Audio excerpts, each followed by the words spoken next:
A vida sobrenatural de William Marion Branham. Only me.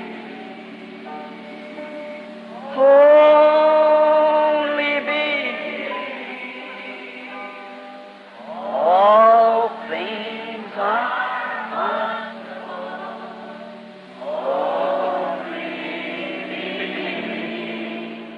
A vida, o ministério, o profeta. Esta é uma história que fala de um homem que, acima de tudo e de todos, decidiu seguir as pegadas sangrentas de Cristo, preferindo por um pouco de tempo padecer afrontas, do que, por um pouco de tempo, sentir o gozo do pecado. Only me. All things are 1909. Ella Branham casou-se aos 14 anos com Charles Branham, de 18, ambos descendentes de irlandeses, em 1907, após se conhecerem em um rodeio. Desta união nasce o primeiro filho, chamado William Marion Branham, no dia 6 de abril de 1909, em uma cabana de madeira próxima a Burkesville, nas colinas de Kentucky, Estados Unidos da América. Os seus pais desde já o apelidaram de Billy.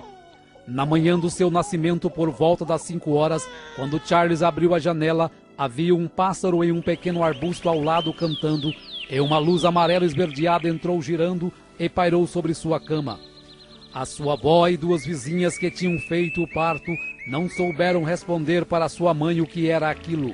Pensaram ser algum reflexo da luz do sol em um espelho, mas logo depois de procurarem, detectaram que não tinha o espelho ali.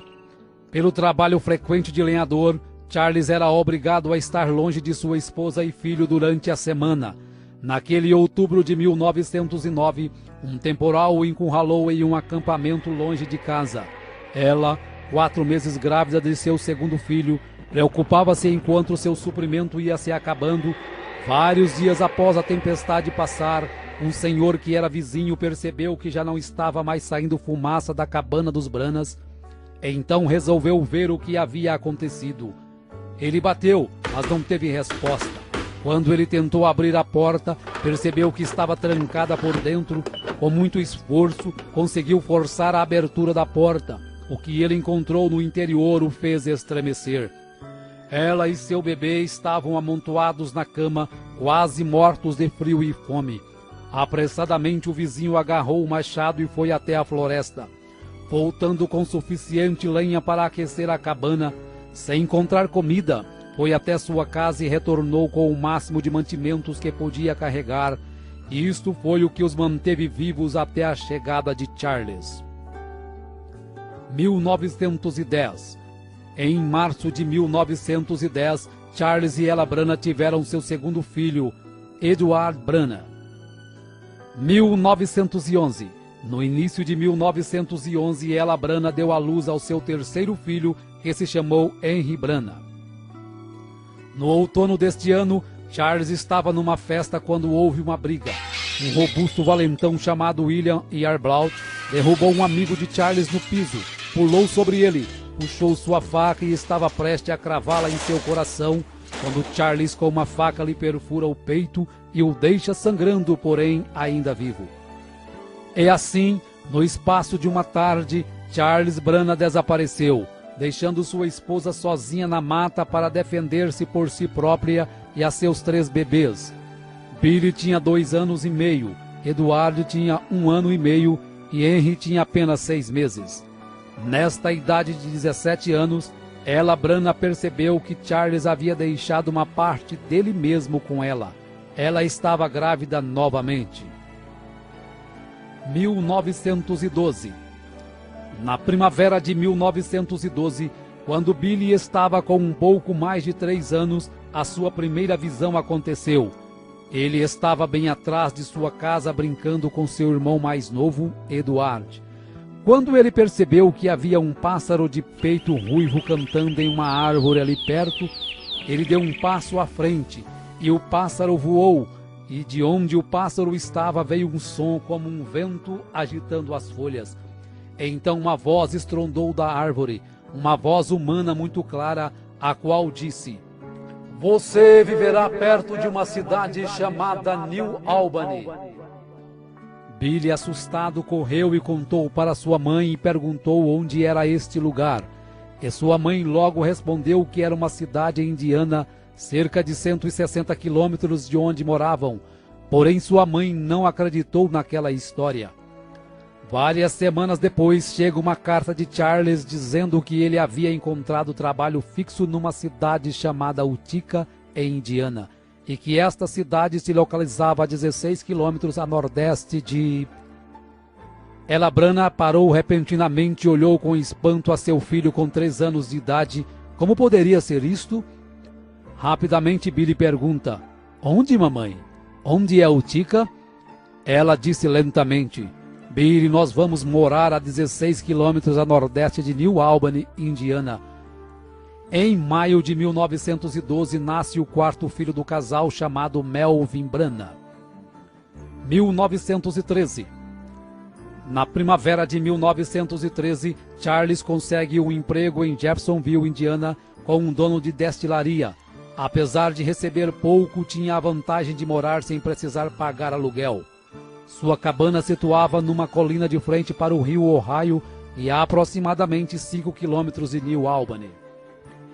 1914. Em maio de 1914 nasce o 5º filho do casal, chamado Edgar Lee Branagh. 1916.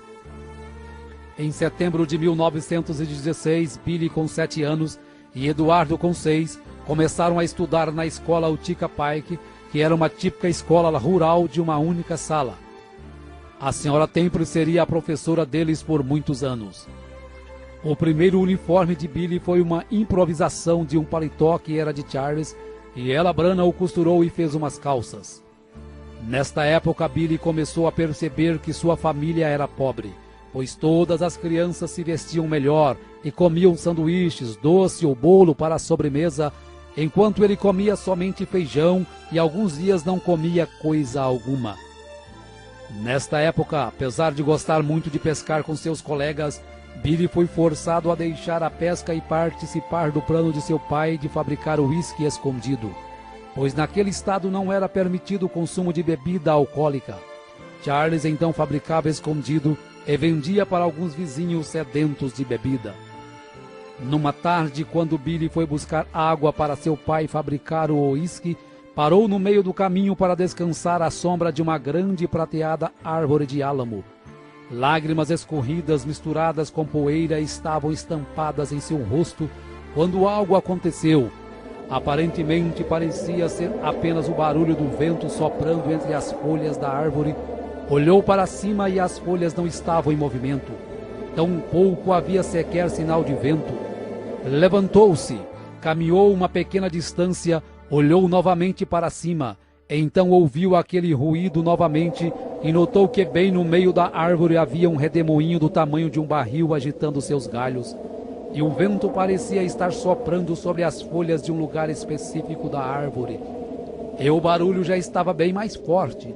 De repente, em meio deste redemoinho, uma voz estrondou da árvore, uma profunda e audível voz dizendo: Nunca fumes, nem bebas, nem de maneira alguma corrompa o seu corpo, porque tem uma obra para ti quando tiveres maior idade. Saiu correndo e contou para seus pais, e disse que nunca mais passaria por aquela árvore novamente, e ele nunca mais passou. 2 semanas mais tarde, Billy e Eduardo estavam brincando e subitamente ele sentiu algo estranho vir sobre ele. Então ele parou e sentou-se ao lado de uma árvore à margem do rio Ohio. Ele olhou para baixo em direção a Jeffersonville e viu uma ponte levantar-se da margem, peça por peça, em movimentos rápidos e atravessar o rio. Viu também que durante sua construção, parte da ponte caía, causando a morte de 16 homens, desaparecendo nas águas escuras.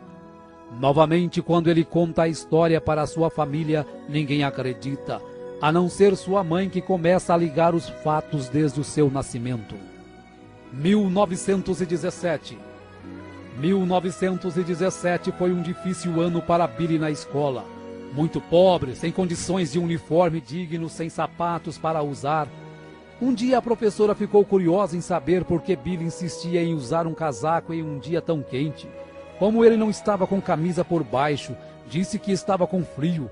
Então ela pediu que ele se sentasse próximo à lareira para aquecer, pois só podia estar doente. Gotas de suor formaram em sua fronte e escorriam por sua face, mas ele não contou o segredo para evitar risadinhas que já estavam sendo frequentes acerca de suas vestimentas. 1923. Em maio de 1923 nasce o oitavo filho do casal Brana, chamado Howard Brana, que se junta a Charles Jr. de 4 anos, Jesse de 7, Edgar de 9, Melvin de 11, Henry de 12, Eduardo de 13 e Billy com 14. Nesta época, Billy fazia armadilhas para apanhar animais e ajudar a colocar comida em casa, pois para seu pai estava difícil sustentar 8 filhos, principalmente no inverno. Os Branas tinham uma má reputação nos arredores de Jeffersonville, por isso Billy frequentemente era evitado pelas pessoas. E ele sabia que era porque seu pai e seus tios eram uma turma desagradável de fumantes, mascadores de fumo, que jogavam, bebiam e fabricavam bebidas alcoólicas clandestinamente. Neste ano, Billy foi tentado a beber, sendo forçado por seu pai e um amigo.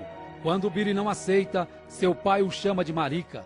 Billy, enfurecido, pegou a garrafa para colocar na boca, quando aquele redemoinho começou a soprar, o fazendo lembrar daquela grande voz. Então jogou a garrafa no chão e saiu correndo e chorando. Na primavera de 1923, Billy caminhava com uma garota para a escola. No caminho de volta para sua cabana, 5 garotos o ameaçaram por estar caminhando com aquela garota e bateram em Billy até quase o deixar inconsciente. Billy foi direto para casa, pegou um rifle Winchester calibre 22, carregou com 16 balas. Então foi para um ponto da estrada onde ele sabia que os garotos passariam. Dando passos detrás do arbusto, Billy barrou o caminho deles com seu rifle apontado e engatilhado. Ele disse calmamente: "Qual de vocês quer morrer primeiro?" Os 5 garotos ficaram pálidos e gritaram em terror. Billy disse: "Não choraminguem, porque todos vocês vão morrer um por um." Ele puxou o gatilho, a bala não disparou. Rapidamente Billy empurrou o ferrolho e forçou uma outra armação na câmara. E também falhou. Nesta hora, os 5 garotos já estavam gritando e correndo e pulando atrás de árvores. Billy, com toda a intenção de matá-los, manteve-se puxando o gatilho tão rápido quanto podia fazer a ação, mas cada bala falhou. Os 5 garotos tinham ido longe. Espalhadas no chão ao lado de Billy estavam 16 balas. Ele as pegou, as colocou de volta na arma. Então apontou seu rifle para uma árvore e começou a puxar o gatilho. Desta vez cada uma disparou. Billy permaneceu no meio da estrada fervendo com raiva enquanto lágrimas corriam em sua bochecha inchada. No verão daquele ano, quando terminaram as aulas, Billy foi embora para casa para nunca mais voltar à escola. Numa tarde de outono de 1923, Billy estava caminhando para casa com seu primo Jim Poole, com o qual havia caçado alguns pássaros. De repente, um rifle de Jimmy disparou acidentalmente, explodindo nas pernas de Billy a queima-roupa. Então Billy caiu prostrado, gritando de dor. Jimmy caiu de joelhos e sussurrou: "Eu sinto muito, Billy." Então ele deu uma boa olhada nas pernas de seu amigo. Jimmy palideceu e disse: "Billy, não se mova, eu irei buscar ajuda." "Não, não me deixe!" Billy gritou, porém Jimmy já estava correndo como um coelho. Quando Billy olhou para suas pernas, ele ficou horrorizado ao ver que elas estavam quase partidas ao meio. Ele baixou sua cabeça para trás e tremeu de medo. Então clamou: "Deus, tenha misericórdia de mim!" Rapidamente, Jimmy estava de volta com um vizinho, o qual levou Billy ao hospital memorial do município de Clark. Billy gritava em agonia enquanto as enfermeiras cortavam grandes pedaços de carne com tesouras e limpavam a abertura ferida o melhor que podiam. Se Billy perdesse muito sangue, poderia ser fatal. Após a cirurgia, Billy dormiu por 8 horas sob anestesia. Neste intervalo, algo aconteceu. como um sonho, porém mais vívido do que um sonho. E nesta consciência ele percebeu que estava caindo através de pequenas nuvens em uma eternidade escura, afundando, afundando.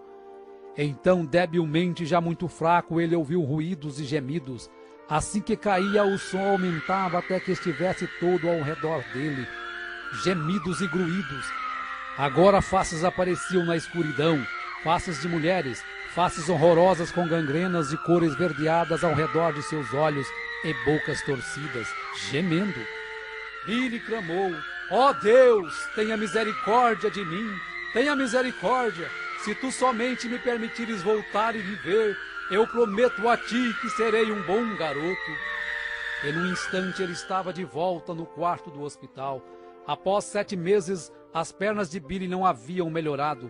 Então, na primavera de 1924, novamente é operado para retirar restos e chumbos que haviam ficado em sua perna, e desta vez a cirurgia foi um sucesso.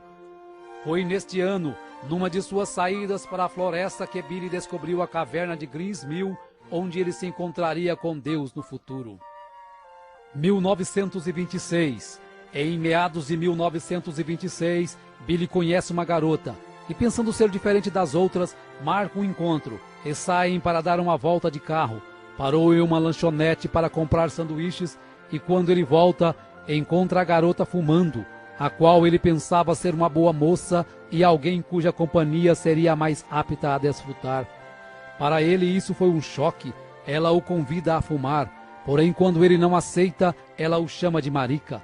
Por isso ele pega o cigarro para fumar e o redemoinho novamente o impede de praticar aquilo que Deus o havia ordenado para não fazer. Nesta mesma época, quando caminhava com seu primo Jimmy, uma cigana o chama e diz que há uma luz que o segue. E explica que aquela luz é porque ele havia nascido sob um sinal muito profundo para uma chamada divina. Tais experiências permitiam que Billy soubesse que sua vida diferia das dos outros rapazes de mais formas do que apenas pobreza. 1927. Em agosto de 1927, nasce o 9º filho do casal, chamado James Branagh. Como sempre, Billy encontrou sua maior paz vagando pela floresta com seu cachorro Fritz do que saindo com garotas ou amigos. Um dia o Sr. Short, um xerife assistente local, envenenou a comida de Fritz. Billy ficou furioso. Charles o alcançou indo em direção ao posto policial com um rifle na mão, dizendo: "Eu vou matá-lo, papai." Charles tomou o rifle e o manteve longe dele. Billy retornou onde estava enterrado seu cachorro. Ajoelhou-se, tirou seu chapéu e disse que um dia mataria o xerife por tê-lo envenenado. Agora que seu melhor amigo se tinha ido, Billy sentiu a necessidade de uma mudança em sua vida mais do que nunca. Mais tarde, naquele outono, conheceu um homem chamado Francisco que estava saindo para o oeste, a Phoenix, no Arizona. Quando o Sr. Francisco o convidou para ir com ele, Billy agarrou a oferta tão logo estivessem prontos para partir. Billy disse à sua mãe que ele iria acampar por 1 ou 2 semanas. Daquela maneira ele poderia deixar a cidade sem que ela tentasse falar com ele para impedi-lo. Quando ele chegasse no Arizona, lhe escreveria uma carta e explicaria. Em setembro de 1927, com 19 anos, foi para o oeste, em Phoenix, no Arizona, para trabalhar em um rancho onde permaneceu por 1 ano e meio. 1929. No fundo de seu coração ele sentia que estava fugindo de Deus, pois estava sempre sentindo a sensação como se alguém caminhasse ao seu lado, tratando de dizer-lhe algo, especialmente quando estava a sós. Um dia recebeu uma carta de sua mãe avisando que seu irmão Eduardo estava muito doente, porém Billy não levou isto muito a sério. Após alguns dias, Billy recebe o telegrama que seu irmão Eduardo havia morrido na noite anterior. A notícia o atordoou, então olhou através do amarelo e queimado sol da pradaria, e lágrimas corriam pelo seu rosto. Ele lembrou em quão difícil a vida tinha sido para os 2 garotos, indo à escola sem roupas suficientes para vestir, sem livros escolares, papéis ou canetas, e às vezes sem comida para comer. Oh, se ele pudesse somente voltar e viver isto novamente! Porém, Eduardo tinha se ido. Billy desejou saber se Eduardo estava pronto para encontrar-se com Deus. Então o pensamento o afetou. E quanto a ele mesmo? Estava ele pronto para encontrar-se com Deus? Billy voltou a Jeffersonville para o funeral. No encerramento de seu sermão, o reverendo McKinney pergunta se tem alguém que quer aceitar a Cristo naquela hora. Billy firmou-se em seu assento para não se levantar. Algo estranho estava puxando seu coração. O que quer que isto fosse, estava fazendo ele miserável.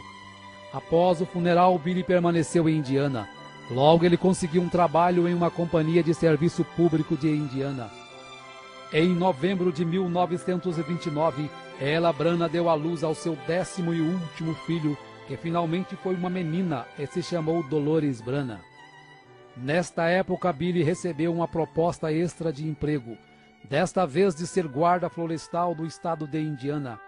Agarrando a proposta de imediato, pois ele ajudava no sustento da família Branham com 11 pessoas em casa. Um dia, ao ser escalado para patrulhar o Parque Estadual de Henryville, dentro do ônibus, uma mulher astróloga disse quem ele era, o dia em que ele havia nascido, e que havia nascido sob um sinal como um dom para a humanidade. Termina dizendo que ele havia nascido para o Oeste. 1930. Após algum tempo, Billy sofre um acidente de moto em frente a um campo de treino de pugilistas. Então os homens o convidam para entrar e assistir a algumas lutas enquanto se recupera.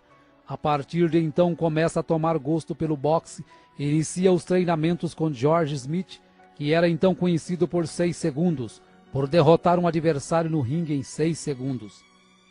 Billy prosperou no ringue e, lutando como amador, nunca havia perdido uma luta. Depois de um ano de competições, ele se tornou um profissional e campeão de vários torneios. Até então ele pensava que era imbatível, até que lutou contra Bill Pritchard. Nesta luta, Billy foi tão massacrado que no intervalo do último round, orou a Deus que se ele permitisse que saísse vivo daquela luta, nunca mais lutaria. Depois daquela noite, Billy jamais subiu no ringue novamente. 1931.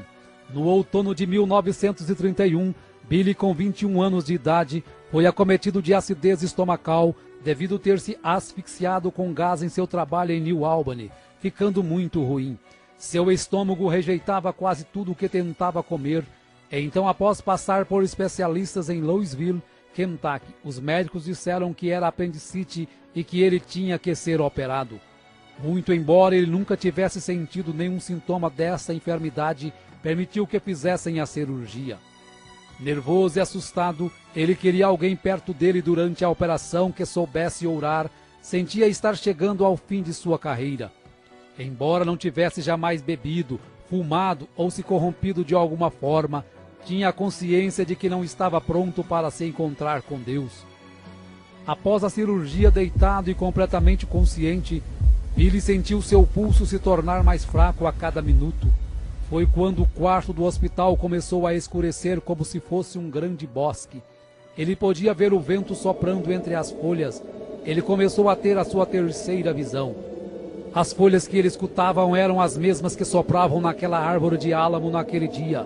Porém, desta vez a voz disse: "Nunca bebas, nem fumes, nem corrompa seu corpo de maneira alguma. Eu tenho te chamado, porém tu não tens me atendido."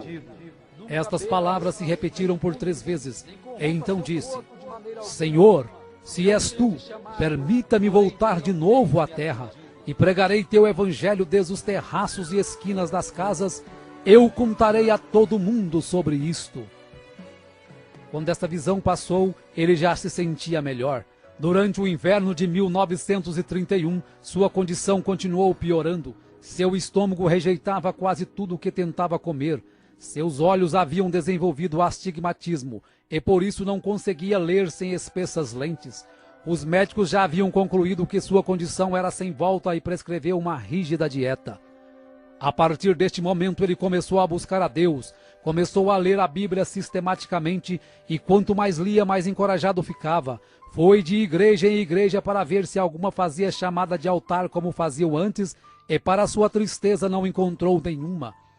Uma noite sentiu tanta necessidade de Deus e de uma experiência real que foi a um velho celeiro detrás da casa para orar. Logo se colocou de joelho naquela terra fria e úmida e começou a falar com Deus como se estivesse falando com qualquer pessoa. De repente apareceu uma luz âmbar brilhante na cabana e formou uma cruz. E a voz que a cruz falava ele não podia entender. E então logo aquilo se foi. Orou novamente. Senhor, se és tu, por favor, venha e fala-me outra vez. E logo aquilo veio novamente. Nesta época foi que sua mãe sonhou que Billy estava em uma nuvem branca pregando para todo mundo. Aquilo atingiu Billy de uma maneira muito peculiar, porque sua mãe quase nunca sonhava. 1932. No outono de 1932, Billy estava trabalhando na rede elétrica quando viu pela primeira vez Amélia Hope Brumbeck, uma linda moça com cabelos escuros. Então decidiu conversar com a moça. Nesta conversa, ela convidou Billy para ir à igreja que ela frequentava, a Igreja Batista Missionária em Jeffersonville, da qual o pastor era o Dr. Roy Davis. Apesar de ter ido para a igreja somente por causa de Hope, Billy desenvolveu um imenso respeito por Davis. Passado algum tempo convicto nas Escrituras, Billy pediu que Davis o batizasse da mesma maneira que os apóstolos batizaram no livro de Atos. Embora contra a doutrina da Igreja Batista, o Dr. Davis batizou Billy no nome do Senhor Jesus Cristo. Meses haviam passado e a saúde de Billy só piorava.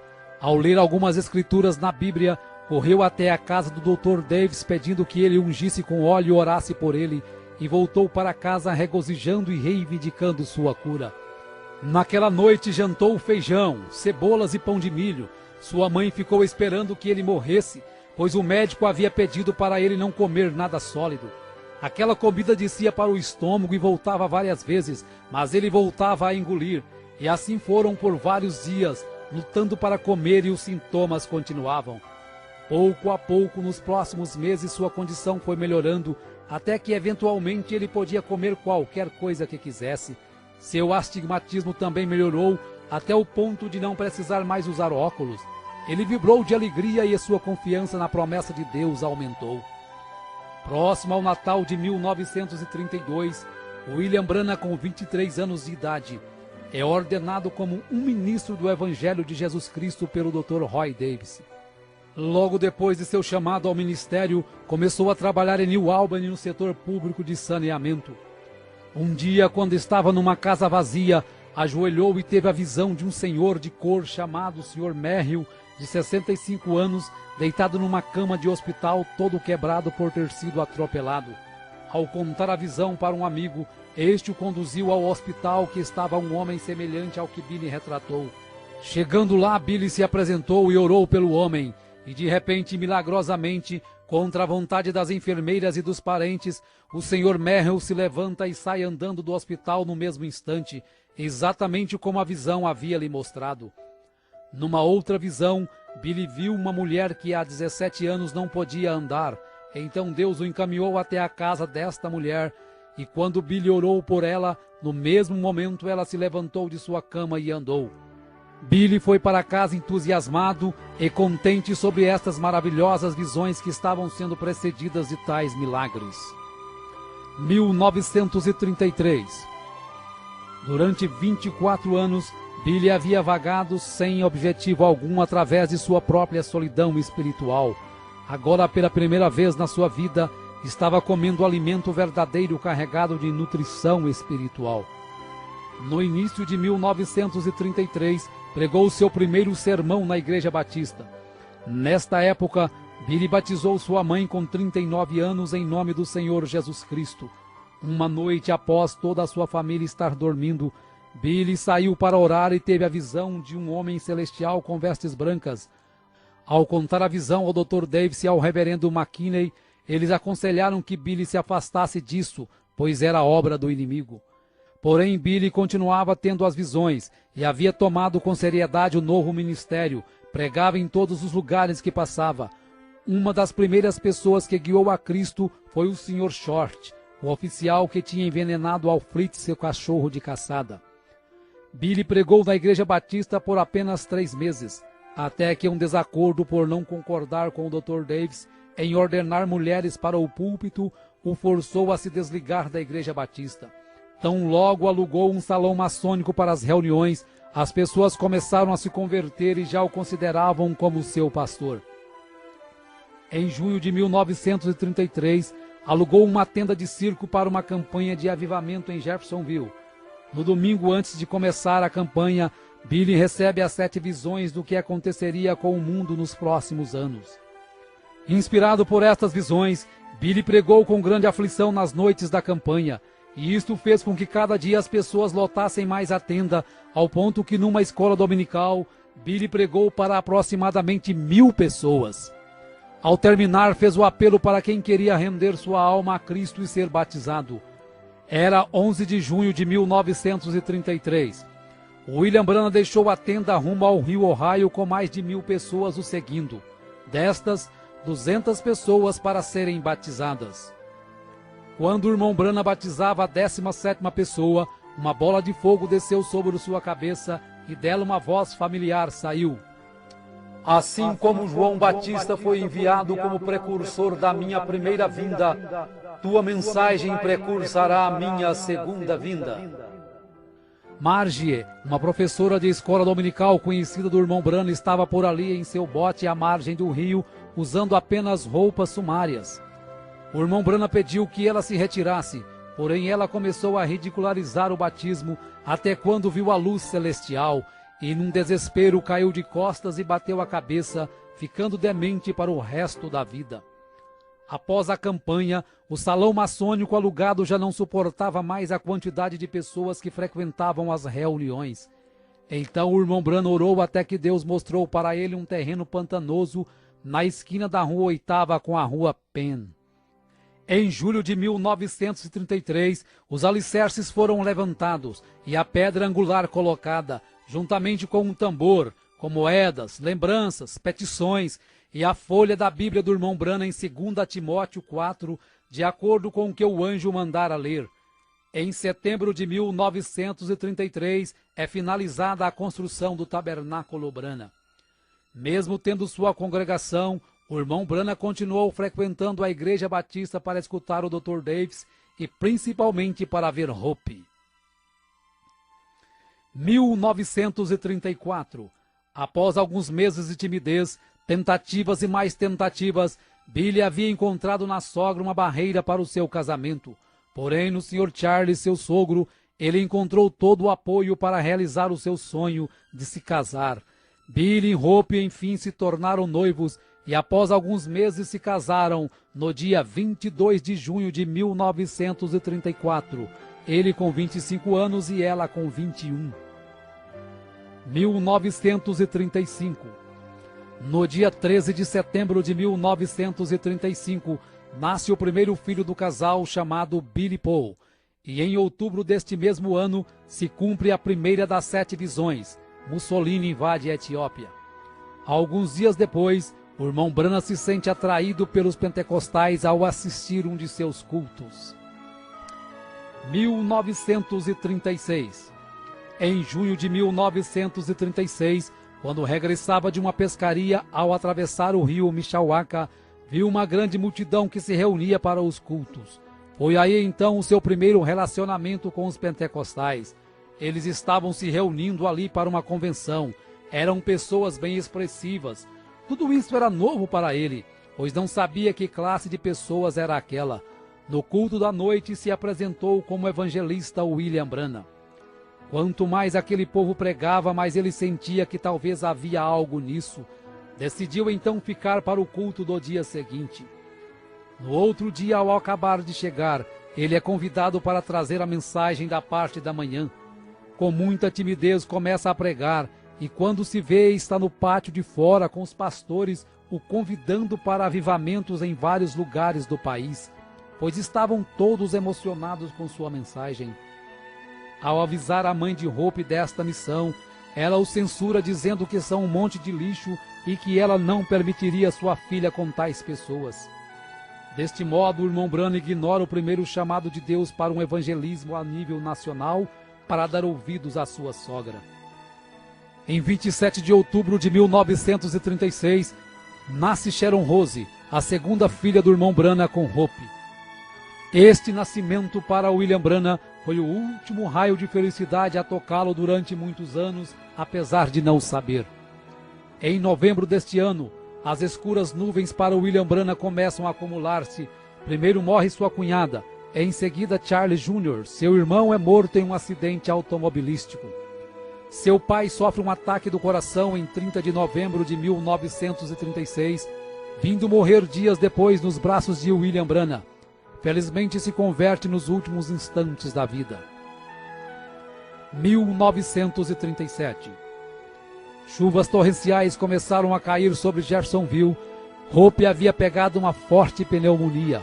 As águas chegaram a quase 7 metros de altura na rua Spring, conforme William Branham havia visto na visão.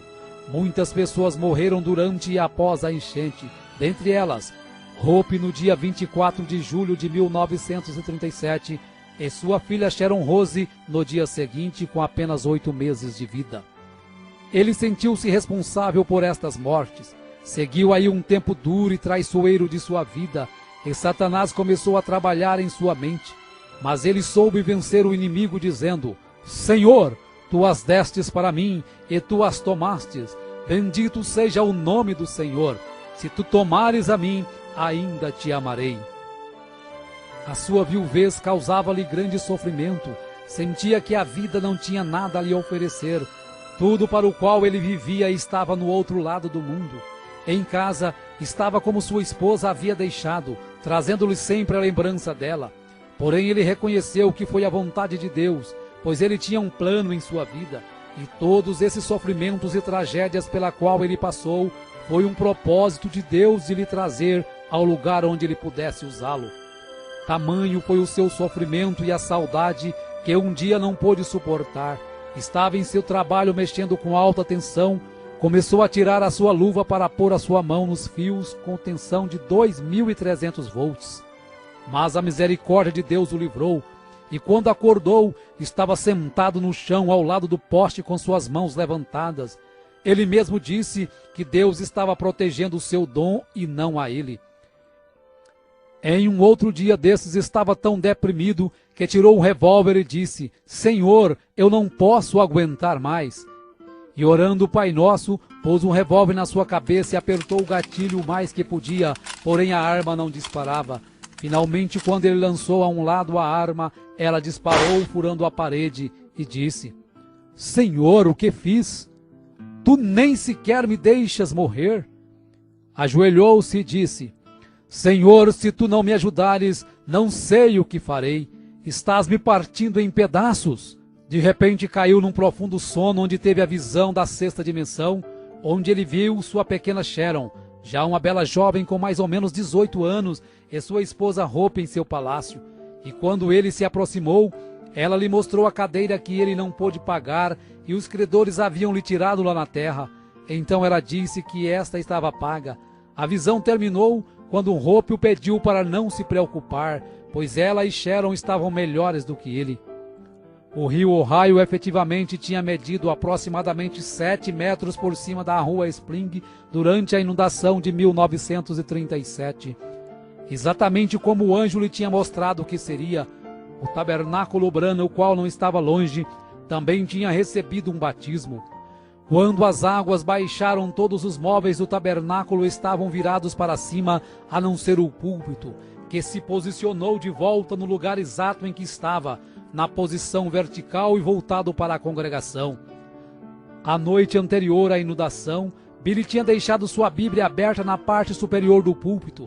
Quando ele finalmente conseguiu retornar para inspecionar o dano, descobriu que sua Bíblia estava exatamente onde a tinha deixado, ainda aberta na mesma página. Billy tomou isto como um sinal de Deus. Embora as circunstâncias externas de sua vida estavam em desordem, a palavra de Deus que ele pregava permanecia sempre fiel e estável. 1939. Em 1º de setembro de 1939, se cumpre a segunda das 7 visões que William Branham havia recebido em 1933. Adolf Hitler invade a Polônia e a partir dali viria o Holocausto dos judeus. 1940. Um ano de muitas visões e milagres. Enfatizamos apenas o caso de George Carter, uma moça de 23 anos com tuberculose que foi curada pelo irmão Branham, sendo vista antecipadamente através de uma visão. Viveu com saúde até 1954, quando diagnosticou câncer no seio. Novamente o irmão Branham ora e ela é curada, recebendo mais 44 anos de vida, morrendo em 1998 com 84 anos de idade. 1941. Durante os 5 anos após a morte de Hope, Meda Bloy cuidara de Billy Paul para William Branham. O irmão Branham ainda tentou fazer com que ela deixasse este serviço, pois ela estava em boa idade para se casar, e ele pensava que estava apenas ocupando seu tempo. Porém, Meda se entristeceu com este pedido e chorou durante dias, pois ela se sentiu muito bem naquele lugar e no que fazia. Após uma festa de aniversário que Meda havia feito para Billy Paul em 13 de setembro de 1941, durante uma noite, o anjo, ao acordar William Branham, o ordena a se casar com Meda no dia 23 do próximo mês, dizendo até o horário da cerimônia. William Branham e Meda Bloy se unem em matrimônio no dia 23 de outubro de 1941, conforme a ordenação do anjo, e como lua de mel, Billy, Meda e Billy Paul vão para as montanhas Hurricane, próxima à fronteira do Canadá, onde ocorre o incidente da sua perda em meio à tempestade, conforme narrado por ele na mensagem Um Guia. 1945. Mussolini tinha morrido em desgraça. Hitler havia chegado a um fim misterioso e o comunismo estava se fortalecendo como uma força política dominante. As 3 primeiras visões já haviam se cumprido. Agora William Branham se sentia mais otimista acerca de seu ministério, pois Deus cumpria cada visão que lhe dava. Foi neste ano que ocorreu o incidente do touro assassino e a cura da esposa do incrédulo Sr. Andrews. 1946. No dia 21 de março de 1946, Meda dá à luz ao seu primeiro filho, uma menina chamada Rebecca Branham. Nesta época, todos os ministros o criticavam pelos incidentes que haviam ocorrido na sua vida. O paradoxo de pregar a cura divina e perder tantos queridos de uma só vez, e acabavam por dizer que todos os milagres que seguiam as visões procediam de poderes demoníacos. Isto deixou William Branham muito deprimido, e já estava começando a crer que tudo o que acontecia com ele era obra do inimigo. 7 de maio de 1946, um dia que marcaria William Branham para o resto da vida. Em meio a um grande desespero, William Branham deixa $17 para Meda se sustentar e vai para a caverna Greensville, o lugar onde ele fazia contato direto com Deus, e diz para Meda que não voltaria enquanto Deus não o tirasse desta opressão. Após muito clamar a Deus, um anjo lhe aparece e o comissiona dizendo que Deus irá enviá-lo para levar ao mundo um dom de cura. Para que as pessoas pudessem crer nele, era necessário que ele fosse apenas humilde e sincero, e seria-lhe dado 2 sinais como foi dado a Moisés. O primeiro seria que, ao pegar na mão direita do enfermo com a sua mão esquerda, poderia detectar a presença de alguma enfermidade. E o segundo seria que, por meio de uma visão, ele diria até os mais profundos pensamentos e intenções dos corações. Assim sendo, todos terão que crer. Em seguida, o anjo lhe mostra através das Escrituras que Jesus em seu ministério discernia os pensamentos e intenções dos corações e curava os enfermos. Enquanto isso, os homens religiosos chamavam isso de obra de demônios e chamavam-no de Beelzebu. Quando o anjo se foi, o irmão Branham retornou para casa convicto de seu ministério. Em um domingo, quando entrou à sua igreja, ouviu aos irmãos cantando "Somente crer". Quando sentiu a presença do anjo se aproximar, percebeu que este estava destinado a ser o seu hino-tema.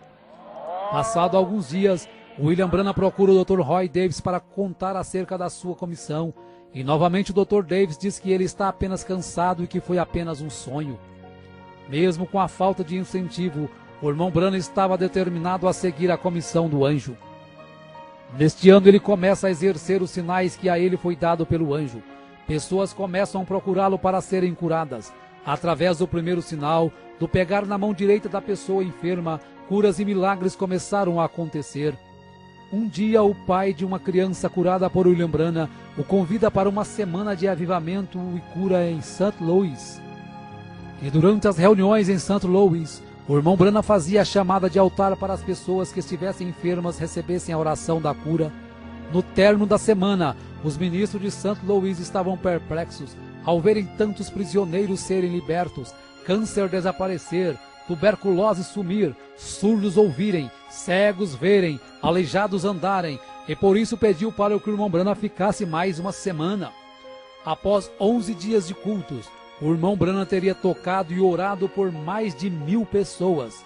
Fisicamente o irmão Branham estava esgotado, porém realizado por ter feito o que Deus lhe pedira, se dedicar por tempo integral ao ministério. Não muito tempo depois de chegar de St. Louis, um telegrama chegou do reverendo Adams de Arkansas, o convidando para uma campanha de cura por uma semana na sua cidade. Em agosto de 1946, William Branham estava em Camden, Arkansas, em um ginásio escolar. Na primeira noite, a coluna de fogo desceu sobre o irmão Branham no ginásio, operando curas, fazendo pessoas correrem, gritarem, desmaiarem. Um fotógrafo capta o momento em que a coluna estava sobre a cabeça do irmão Branham. Após uma semana de cura, teve que sair escoltado pela polícia, pois a multidão não o permitia nem andar. Após Camden, William Branham fez uma campanha de cura de uma semana em Pine Bluff e logo depois vai a Little Rock, a capital do estado de Arkansas.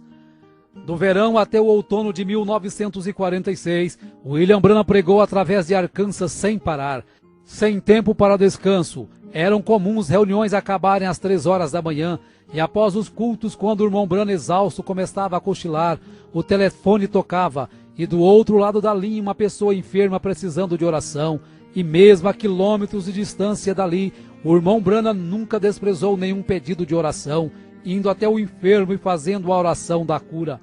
Uma campanha de 8 dias em Jonesboro reuniu o maior número de pessoas que já haviam assistido um culto com o irmão Branham. Uma estimativa feita pelo jornal calculou 28.000 pessoas. O irmão Branham faz uma declaração valente que pretendia ficar ali no púlpito até a última pessoa enferma passar pela fila de oração. O primeiro dia e noite passaram, e o irmão Branham apenas tirava algumas horas para se deitar atrás do púlpito para cochilar, e quando acordava, a fila de oração ainda estava aliada, com o próximo enfermo esperando sua vez para receber oração. William Branham tomava suas refeições do lado do púlpito, assim ele podia continuar orando pelos enfermos o dia todo. Muitos ficavam dentro do auditório dia após dia, apenas enviando alguém para trazerem sanduíches quando tinham fome. Após 8 dias e noites orando, o irmão Branham se encontrava tão exausto, tanto física quanto mentalmente, que ao se deitar não conseguia adormecer. A fila de oração continuava crescendo cada dia mais, e já estava maior do que quando começou no primeiro dia, porém ele não conseguia continuar ali nem mais uma hora. Após 3 meses de campanha, William Branham volta para casa com 9 quilos a menos. Quando chegou em casa, havia aproximadamente 200 pessoas o aguardando, pois em todas as reuniões ele deixava seu endereço, para que quando alguém precisasse de oração, viesse até Jeffersonville em sua casa. Orou por estas pessoas até 2 horas da manhã, mesmo quando tentou dormir, carros continuavam chegando à sua porta por toda a noite. 1947. Embora não recuperado totalmente de seu esgotamento, em fevereiro de 1947, longas campanhas continuaram com oração pelos enfermos, sendo registrado aproximadamente 2.500 pessoas recebendo oração por dia. Passou por Louisiana, Texas, Arizona e pela primeira vez em Los Angeles, Califórnia. Em uma destas reuniões na Califórnia, ao curar uma mulher com câncer, em seguida seu esposo manda alguns rapazes levar um cheque de $1,5 milhão para William Branham, que mesmo vivendo em meio a uma grande pobreza, decididamente o recusa, pois quem havia curado sua esposa não era ele, e sim Jesus Cristo. Em todas estas reuniões, os irmãos Jack Moore e Hugh Brown o acompanhavam de perto, carregando o irmão Branham praticamente inconsciente da plataforma e o levando para os hotéis. Jack Moore estava exuberante com esse ministério fenomenal, então viaja para convidar Gord Lindsay, um editor de uma revista, para presenciar também tamanhos milagres. Em abril de 1947, pregou em Phoenix para pessoas que tinham como língua o espanhol. Foi a primeira vez que prega com um intérprete. Em maio de 1947, após um culto de cura, ao dividir o quarto com Billy Paul, de 11 anos, o anjo de Deus aparece ao irmão Branham numa madrugada. O irmão Branham pede permissão para que Paul o veja também. Então ele acorda Billy Paul para ver o anjo que sempre está ao lado de seu pai. Ao amanhecer, o irmão Branham olha pela janela do hotel e vê caminhões carregando cadeiras de rodas, macas e muletas acumuladas do culto de cura da noite anterior. Nesta noite o anjo lhe repreende, dizendo que ele estaria confinando muito o dom de cura para realizar milagres. O anjo queria dizer que o irmão Branham procurava sempre realizar um milagre para levar as pessoas a crerem na cura. Na última noite de uma campanha em Calgary, enquanto o irmão Branham estava meditando, o irmão Jack Moore inicia o culto contando as dificuldades financeiras de William Branham, de como sua esposa Meda e seus filhos vivem em uma casa precária, com portas mal vedadas e sem água encanada, e de como ele não media esforços para viver em função do ministério e das pessoas necessitadas. Então ele dá uma oportunidade para os irmãos darem uma oferta de amor, que seria exclusivamente para comprar uma nova casa para o William Branham. Quando o irmão Jack Moore vai entregar o valor arrecadado para o William Branham, ele ainda rejeita, mas pela insistência em não ser possível mais devolver o dinheiro, relutantemente ele aceitou a oferta. 1948. Em janeiro de 1948, quando o irmão Branham estava indo para uma campanha na Califórnia, recebe a visão de um menino sendo ressuscitado e pede para que todos anotem esta visão na página branca da Bíblia, pois não sabia quando nem onde aconteceria. Nesta campanha ele fica conhecendo Fred Bosworth, pregador de cura divina há 40 anos, agora com 71 anos de idade, e este passa a ser o coordenador de suas campanhas. Novamente William Branham é testado por Deus através de um cheque de $25.000 que um homem que teve sua esposa curada lhe oferecera. Porém, novamente o irmão Branham o recusa instantaneamente e o rasga na frente do doador. A saúde do irmão Branham cada dia se agravava mais. Estava com dificuldades para dormir, seu peso havia caído para 45 quilos, seus olhos afundaram, sua aparência se empalideceu, e por isso desmarcou todas as campanhas que estavam marcadas naquele ano, pois os médicos diagnosticaram que ele estava com exaustão nervosa e dependia de muitos dias de repouso. Ele começou a perceber que não podia fazer como estava fazendo, com longas filas de oração até a madrugada ou virando noites. E assim como o sogro de Moisés o aconselhou a dividir as tarefas, o irmão Branham se maravilhou ao ver na revista de Gordon Lindsay que vários homens já estavam conduzindo campanhas de cura divina através dos Estados Unidos e Canadá, tais como William Freeman, Oral Roberts, Jack Coy, Tommy Osborne. E o que mais o entusiasmou foi saber que o seu próprio ministério foi o que havia influenciado estes homens de uma maneira direta ou indireta. Ele estava então disposto a não continuar jogando toda a carga para cima de si, mas fazer somente o que seu físico permitisse. Percebeu ainda através de uma visão que de 7 em 7 anos de sua vida aquela condição nervosa voltava e afetava o seu estômago. Porém, passado alguns dias, quando estava na varanda de sua casa, o anjo visita e diz que ele está curado daquela acidez no estômago. Após William Branham ter melhorado e ganhado 6 quilos, Aaron Buster e Fred Bosworth, como administradores das campanhas, começam a analisar as falhas cometidas no passado, como reuniões de cura divina terminar nas altas horas das madrugadas, fazendo com que o irmão Branham chegasse a um nível crítico de cansaço físico e mental. Decidiram então limitar o número de pessoas nas filas de oração e, para selecionar as pessoas, concordarem em usar os cartões de oração numerados, que deveriam ser entregues antes de começar os cultos. Desta forma, os administradores podiam monitorar sua força e encerrar o culto assim que eles sentissem que William Branham já tinha orado o suficiente. Em 14 de maio de 1948, Israel se declara uma nação independente, e o irmão Branham rapidamente associa esse fato com a figueira brotando descrita em Lucas 21. 1949. No dia 24 de julho de 1949, o curso da história cristã para William Branham mudaria para sempre. Quando estava pregando para 10.000 pessoas, ele tinha chamado a fila de oração, enquanto os oficiais reuniam 15 pessoas em ordem numérica. Quando chegou a primeira irmã para receber a oração, o irmão Branham já não fez como sempre havia feito nos cultos de cura, segurando a mão direita da pessoa enferma, mas simplesmente começou a ter visões de episódios que haviam acontecido e que aconteceriam com aquela pessoa. A partir de então, ele percebeu que o segundo sinal que o anjo havia lhe dado estava começando a entrar em evidência, que era ver até os segredos mais profundos do coração. Algumas pessoas criam na visão e outras pensavam que era telepatia ou algo arranjado.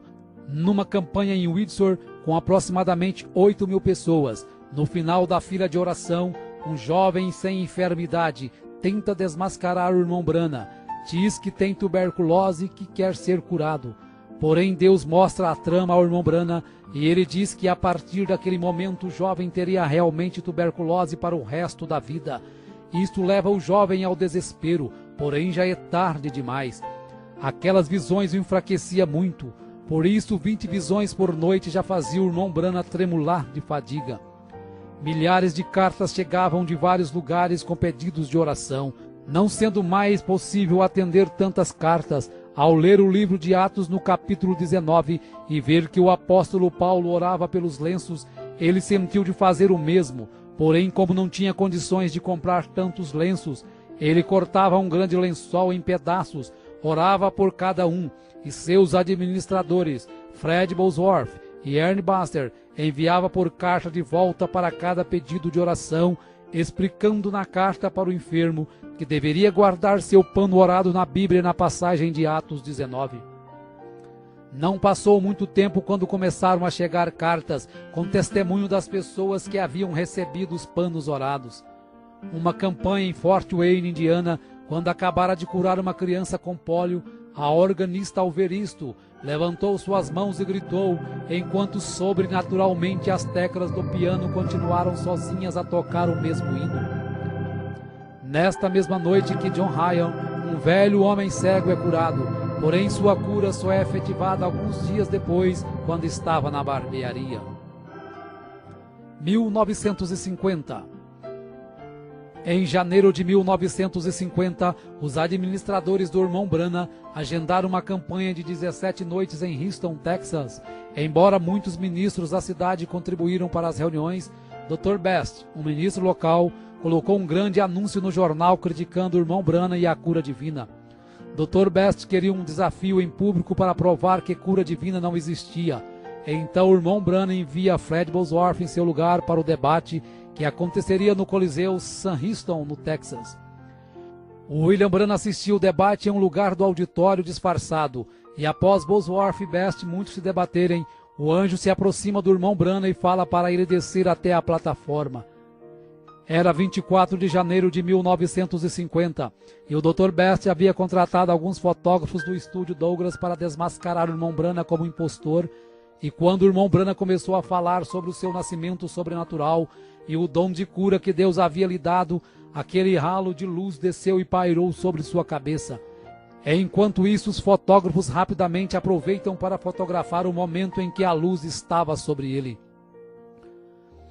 No estúdio Douglas, quando foram revelar as fotos, todas estavam queimadas, exceto uma, a que tinha o halo de luz pairando sobre a cabeça do irmão Branham. Quando levaram a foto para mostrar a William Branham, humildemente ele diz que se sente muito honrado por Jesus ter permitido ser fotografado ao seu lado. Gordon Lindsay então pede uma análise do negativo da foto e George Lacer, um agente do FBI, conclui que a foto é realmente sobrenatural, sendo posteriormente publicada em várias revistas dos Estados Unidos. Na manhã seguinte ao debate, uma carta de Durban, África do Sul, chega às mãos de William Branham, o convidando para ir orar por Florence Nightingale, que se encontrava com câncer em estado terminal, pesando 22 quilos. Porém, haviam muitas campanhas antes de poder ir à África.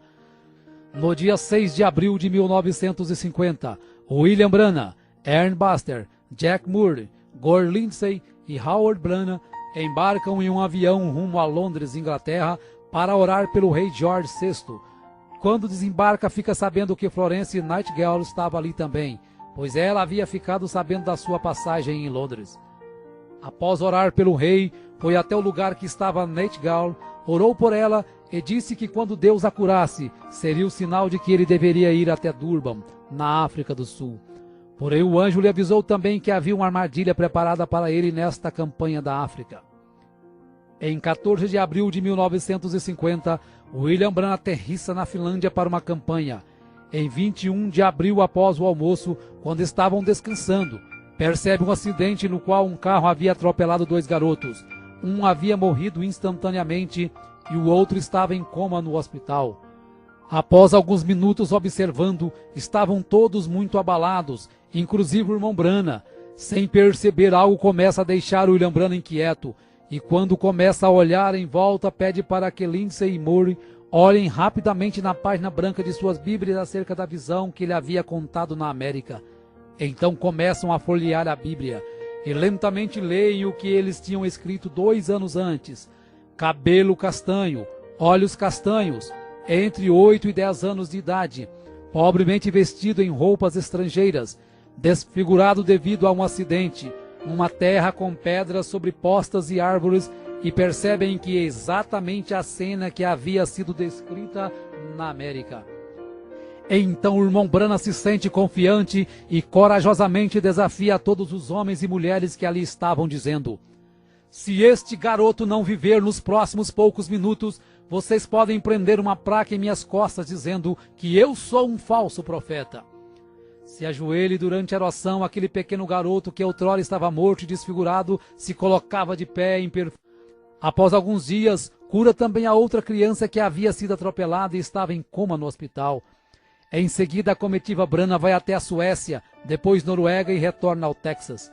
Após um mês no Texas, decide voltar para casa.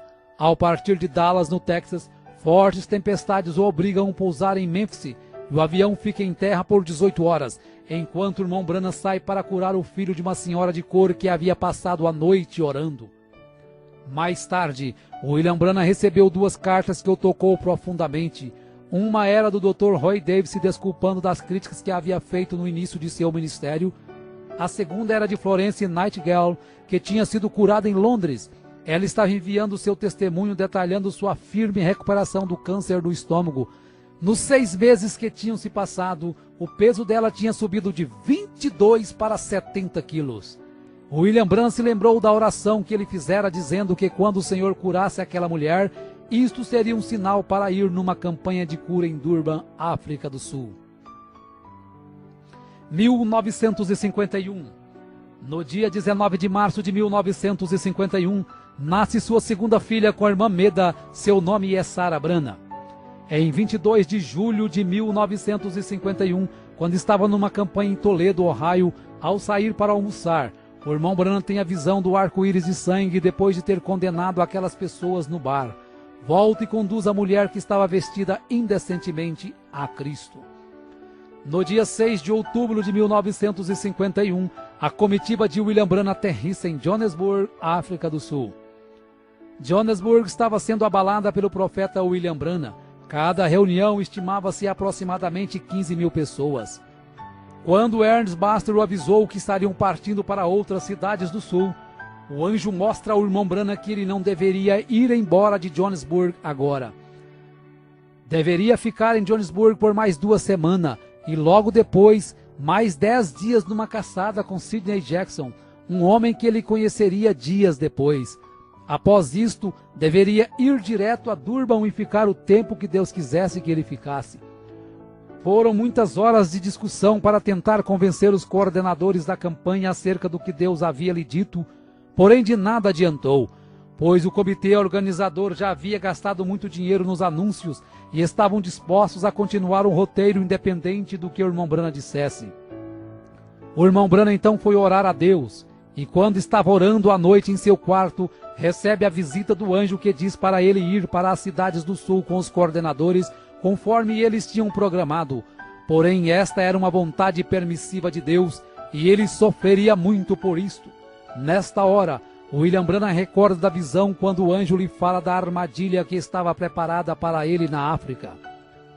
Após vários dias de campanha por várias cidades, a comitiva chega a Durban.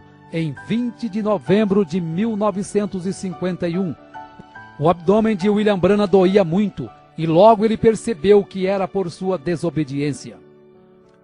Os cultos seriam realizados no hipódromo Greyville e os sermões seriam pregados com auxílio de 15 intérpretes. Na primeira noite, o irmão Branham nota a grande quantidade de raças e o administrador lhe explica que Durban era a única cidade que o governo permitia colocar todos no mesmo lugar. Então o irmão Branham entendeu o porquê Deus queria que ele fosse direto para Durban. O profeta continua sentindo fortes dores no abdômen, mesmo quando estava orando e os enfermos sendo curados.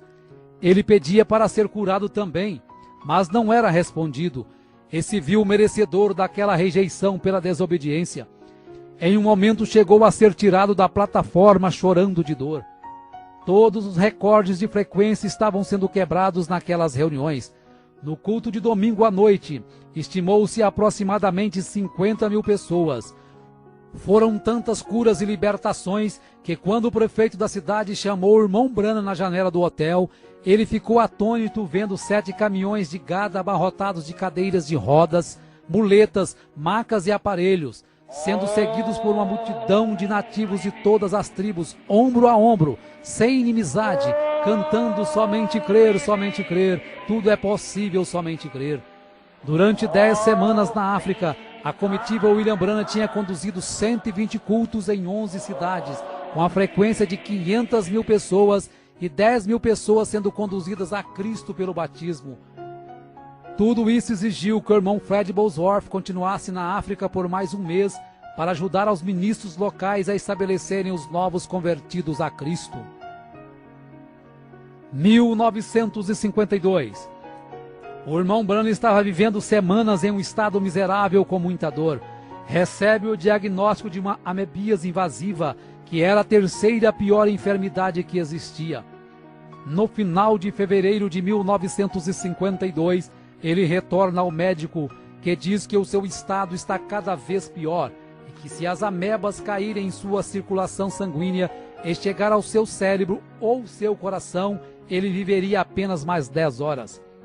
Às 3 horas da manhã, o anjo acorda e lhe diz que ele está curado daquelas amebas, pois o preço da vontade permissiva já havia sido pago. O irmão Branham retorna às suas campanhas em 13 de julho de 1952, com 8 dias de cultos em Hammond, Indiana. Em agosto inicia a campanha em Battle Creek, Michigan. Durante esta campanha, o anjo do Senhor se aproxima de William Branham e diz: encerre as reuniões em Battle Creek e vira Minneapolis imediatamente. Mais uma vez o irmão Branham teria que sair de um compromisso para cumprir a vontade perfeita de Deus. Só que dessa vez ele não desobedeceu a Deus, passando no teste que Deus lhe dera, mostrando o que aprendera com o acontecido na África. 1953. Após alguns meses de campanha em 1953, passando pela Flórida, Arkansas e Indiana, o irmão Branham decide passar o resto do verão descansando em casa. Neste verão, quando estava no quintal de sua casa, é surpreendido por um enxame de abelhas que o teriam matado se não fosse a manifestação do amor divino. Em agosto de 1953, o profeta recebe a proposta do pastor Leroy Cope de Los Angeles para fazer um filme documentário acerca do seu ministério, o qual Cope chamaria de O Profeta do Século XX. Em uma manhã de agosto começaram as gravações. Foi neste período que Billy Paul, com 18 anos, começou a se distanciar dos caminhos de Cristo. Mesmo sendo aconselhado por seu pai, decidiu tomar o caminho errado. Após algum tempo de rebeldia, se encontra na cama de um hospital, quando o anjo ordena que William Branham vá até ele. No quarto do hospital, o irmão Branham avisa que é ele que tem que orar, pois ele que pecou. Após sua oração, ali mesmo Billy Paul é curado e levado de volta para os caminhos de Cristo. 1954. Em setembro de 1954, começou sua terceira viagem além-mar, voando para Portugal. Saindo de Portugal, voou para Roma, na Itália, onde tinha uma audiência marcada com o Papa. Porém, a cancelou logo que lhe foi descrita as formalidades de beijar o seu anel e chamá-lo de Santo Pai. Saindo de Roma, voou até Cairo, no Egito, onde visitou as pirâmides. No dia seguinte, seu entusiasmo havia crescido, pois estava indo para Jerusalém. Porém, quando estava esperando o voo no aeroporto, o anjo lhe diz para não ir, porque ainda não era a hora e a Palestina não era seu lugar. Não seria fácil, mas ele teve que ignorar todos que o aguardavam na Palestina e obedecer ao mandado de Deus. Então ele remarca sua passagem para Atenas, na Grécia. Partindo da Grécia, voou para a Arábia Saudita e dali para Bombai, na Índia. Em Bombai, o público supera todos os recordes de todas as reuniões já presenciadas pelo irmão Branham. O prefeito estimou 500 mil pessoas em um só culto. Ao voltar da Índia, com o corpo exausto, em outubro vai para as montanhas do Colorado caçar e retorna ao lar reanimado corporalmente. 1955. Após 7 anos de evangelismo internacional, ele estimou que 500 mil pessoas tinham aceitado a Cristo como seu Salvador e não era possível estimar quantos milhões receberam a cura através de suas orações. Já que suas campanhas de cura divina atraíam multidões internacionais, ele sempre pregava sermões simples, esperando minimizar as críticas e aumentar a aceitação. Sabendo que Deus estava lhe chamando para ensinar mais doutrina, em janeiro de 1955, pregou 13 vezes em 11 dias na Igreja Filadélfia de Chicago, Illinois. Vários sermões doutrinários foram entregues e, entre eles, o princípio e o fim da dispensação gentílica. A partir de então, ele sabia que seu novo compromisso era passar mais tempo em cada campanha, ensinando fundamentos da Bíblia. Isso, sem dúvida alguma, estava fazendo algumas pessoas se sentirem desconfortáveis. Sob a coordenação de Jack Moody e Hugh Brown e com Billy Paul na distribuição dos cartões de oração, o irmão Branham fez várias outras campanhas, entre elas Phoenix, Arizona, quando teve a visão de Adão saindo do jardim do Éden com Eva por sua própria vontade, e em seguida foi orar pelos índios apaches em São Carlos. Em 4 de março de 1955 foi a Los Angeles, Califórnia, e lá percebeu que filmes e apresentações de televisão estavam distanciando muitas pessoas das coisas de Deus, pois a frequência em suas campanhas estavam caindo nos últimos 3 anos. A cura divina já não estava sendo tão acreditada, por ter surgido tantos charlatões com todos os tipos de teorias e sentimentos estranhos e chamando isto de sinais de Deus. William Branham percebe que a igreja pentecostal estava se esfriando muito, estavam começando a criar grupos e denominações, então começa a luta para levar o povo a viver a verdadeira vida cristã acima de qualquer dogma ou denominação. Em 1950, o irmão Branham ouve uma voz dizer que ele teria um filho, e este se chamaria José, apesar de ter tido apenas 2 filhas, e o médico dizer que Meda não poderia mais gerar filhos. No dia 19 de maio de 1955, nasce seu 3º filho com Meda, chamado José Branham. Em 18 de junho de 1955, William Branham aterrissa em Zurique, na Suíça, com a programação de falar por 9 dias. Estima-se 50 mil pessoas que aceitaram a Jesus como seu salvador pessoal durante esta campanha. Após sua campanha em Zurique, William Branham passa alguns meses descansando com sua família e no dia 24 de julho de 1955 prega a mensagem Espíritos Sedutores, pois percebe que os ministros não pregavam contra a carnalidade e alguém tinha que fazer aquilo. Alguns dias depois, cura a gambá que havia sido atropelada e estava parada na sua porta. A convite de um pastor, em 11 de abril de 1955, William Branham e seus coordenadores voam para uma campanha em Karlsruhe, na Alemanha, e em seguida vão para Lausanne, na Suíça. No final da campanha, 40 ministros se ajuntaram para uma entrevista com William Branham no saguão do hotel. Após algumas perguntas, os fotógrafos que estavam presentes, ao perceberem o halo de luz sobre a cabeça do irmão Branham, tiram 4 fotos sequenciais, sem a ajuda do flash, mostrando claramente a mesma coluna de fogo que guiou o povo de Israel na saída do Egito. Após a última campanha do ano em San Fernando, na Califórnia, uma visão mudaria o curso do seu ministério. O anjo aparece e lhe fala de como ele deveria ganhar as almas para Cristo e lhe mostra as 3 puxadas. A primeira foi quando ele tomou as pessoas pela mão e pôde sentir as vibrações de suas enfermidades. A segunda foi o discernimento que ele permite saber os segredos dos corações. e a terceira será algo mais reservado, não será um show público. Esta visão o deixa muito inquieto e preocupado, pois ainda não sabia o que seria a terceira puxada. 1956. No dia 16 de março de 1956, William Branham, acompanhado de Billy Paul e seus administradores atuais, Jack Murray, Young Brown, Miner Arganbright, voam para a cidade de Tacubaya, no México. 25 mil pessoas lotavam o estádio de futebol em um dia chuvoso, quando uma mãe mexicana com um filho morto nos braços, desesperada, força todas as barreiras humanas para conseguir chegar à plataforma. O irmão Branham ainda tentou colocar o irmão Jack Moore para orar pela criança, porém uma visão faz com que ele ore e ressuscite aquele bebê. Neste ano pregou muitas mensagens na América, mostrando vários pontos doutrinários e sempre lutando contra a decadência moral do seu país. 1957. No dia 29 de junho de 1957, estava pescando com os irmãos Buck Woods e Larry Woods. Ao fisgar um pequeno peixe que havia engolido o anzol e em seguida soltá-lo ao rio já morto, o anjo fala para o irmão Branham ressuscitar o peixinho. E isso foi para mostrar que Deus se interessa também pelas pequenas coisas. Em outubro de 1957, quando estava caçando, chega um recado que seu irmão Howard, que ele ajudara nas campanhas, acabara de morrer.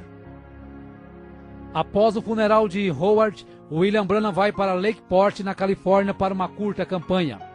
Em um de seus sermões, um fotógrafo tira algumas fotos do seu lado, e na sequência das fotos é possível perceber que sua câmera conseguiu captar a nuvem do anjo do lado direito de William Branham. Em novembro de 1957, o evangelista Fred Bosworth, que foi considerado um pai para William Branham, morre com 84 anos de idade. 1959. Na primavera de 1959, o irmão Branham vai ao hospital orar por Linda Kelly, uma irmã que se desviara da igreja e agora estava entregando novamente sua vida a Cristo. Ela é curada de seu problema, porém após um dia ela morre no hospital. Esta notícia atordoou ao irmão Branham e em um momento de fraqueza diz que Deus devia satisfações a ele. Após 4 meses, ele recebe a visão de um piquenique no ano passado, quando Deus poupou a vida de Linda de morrer afogada, por ela não estar com a alma pronta para partir. Por isso Deus concedeu mais um tempo de vida para ela se preparar. Ao receber a visão, William Branham se entristeceu muito por ter cobrado satisfações de Deus. Então vai até a casa da mãe da moça e conta a visão, explicando que havia chegado a hora para Linda partir. Um dos fardos mais pesados na vida de William Branham em 1959 foi a contínua luta com a Receita Federal, acerca de cheques que ele recebia para as campanhas. Por ser tão pressionado, chega a dizer que não está em casa quando seu advogado, o Sr. Orbison, liga para uma conversa. Imediatamente, arrependido do que fez, vai ao escritório do seu advogado e pede perdão, dizendo que mentiu quando pediu para dizer que não estava em casa. Isto elevou ainda mais a estima que o Sr. Orbison tinha por ele, e apesar de se sentir bem melhor, na manhã seguinte vai ao Greens Mill para pedir perdão a Deus. No dia 8 de outubro de 1959, o irmão Branham estava na mata esperando esquilos, pensando acerca de uma escritura que o deixava confuso, que diz: qualquer que disser a este monte, ergue-te daqui e lança-te no mar, e não duvidar, aquilo que pede lhe sucederá. No momento, uma voz explica a escritura e diz para ele pedir o que quiser. William Branham então pede que 3 esquilos avermelhados apareçam em lugares improváveis de estarem. Quando os esquilos aparecem, ele os mata e leva para comer. No dia 11 de novembro de 1959, o irmão Branham e alguns amigos vão à fazenda dos Wrights para buscar o vinho da ceia. Lá encontra Hat Moser com seus filhos, seus pais e sua irmã Edith, que vivia sob uma cadeira de rodas. Ao contar a experiência dos esquilos, Hat Moser crê no que o irmão Branham disse. E nesta hora o anjo diz para o irmão Branham falar para ela pedir o que quiser, que isso será feito. Após alguns instantes, ela ignora qualquer quantia em dinheiro, ignora sua irmã na cadeira de rodas e pede a conversão de seus 2 filhos, que imediatamente se convertem a Cristo e recebem o batismo no nome do Senhor Jesus Cristo. 1960. No dia 8 de maio de 1960, às 7 horas da manhã, quando o irmão Branham ainda estava deitado, o anjo o levou a ver além da cortina do templo. No momento seguinte, ele estava numa planície e milhares de pessoas corriam em sua direção gritando: "Nosso precioso irmão!" Todos pareciam ter não mais de que 20 anos. Ele ficou confuso, e o anjo lhe disse que eram seus convertidos na terra. Uma moça o abraça, e quando ele diz que não a conhece, o anjo diz que esta era uma senhora de 90 anos que ele havia conduzido a Cristo na terra. Após algum tempo vê Hope, depois o seu cavalo Prince e o seu cachorro Fritz. E o anjo diz que tudo o que ele mais amava na terra estava ali. Quando fica sabendo que ele seria julgado juntamente com seu povo, se entusiasma por saber que o apóstolo Paulo também seria, e tudo que Paulo pregou ele havia pregado. De repente ele estava de volta naquele velho corpo deitado, mas dali em diante sua vida nunca mais seria a mesma. 1963. Em 28 de fevereiro, em Tucson, no Arizona, 7 anjos de Deus em formação de pirâmide compõem uma nuvem sobrenatural. E o irmão Branham, juntamente com o irmão Fred Sotman e o irmão Gene Norman, estavam ali como 3 testemunhas. Diversos observatórios fotografaram a nuvem e a fotografia foi publicada na página 112 da revista Life em 28 de maio de 1963. Em março deste mesmo ano, essa aparição precedeu a abertura dos selos, que ocorreu nos dias 17 a 24 de março de 1963. A revelação dos 7 selos é o que confirmou seu ministério como sendo o ministério do 7º anjo de Apocalipse 10:7 e do Elias de Malaquias 4, 5 e 6. Seu ministério foi marcado por visões, milhares de curas, milagres e maravilhas. Seria impossível estimar a quantidade de pessoas conduzidas a Cristo. Cegos enxergaram, surdos ouviram, câncer caiu na plataforma, tuberculose desaparecia e várias outras enfermidades eram abolidas. O que muito admirou a muitos dos seus coordenadores foi que durante todas as suas campanhas nunca precisou pedir dinheiro para custear nenhuma delas, pois ele prometeu que permaneceria no campo enquanto Deus suprisse suas necessidades. Quando conheceu as mansões que Oral Roberts e T.L. Osborne haviam construído com o dinheiro arrecadado durante as campanhas, se sentiu indigno por ter apenas alguns dólares em sua conta bancária e saber que o ministério destes homens haviam saído do seu ministério. Porém Deus se aproxima e diz ao irmão Branham: "Eu sou a sua porção."